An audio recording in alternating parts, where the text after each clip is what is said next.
லூக்கா 2வது அதிகாரம் 7வது வசனம்.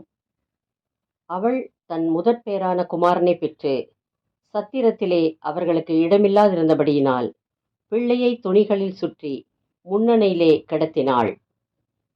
ஆண்டவராகிய இயேசு கிறிஸ்து இவ்வுலகில் தேவ மைந்தனாக ஏழை குடும்பத்தில் பிறந்தார்.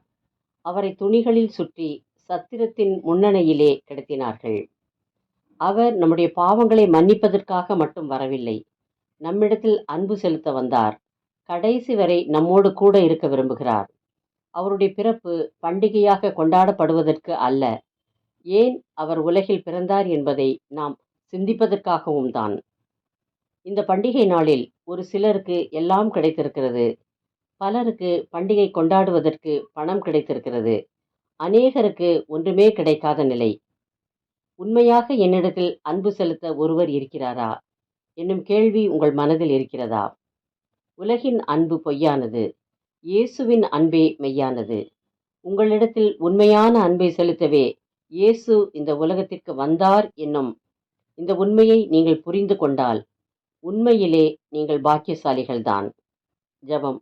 இயேசுவே, என்னிடத்தில் அன்பு செலுத்த நீர் ஒருவர் எனக்கு போதும். எல்லா காலங்களிலும் என்னோடிரும். உமக்கு ஸ்தோத்திரம். ஆமேன்.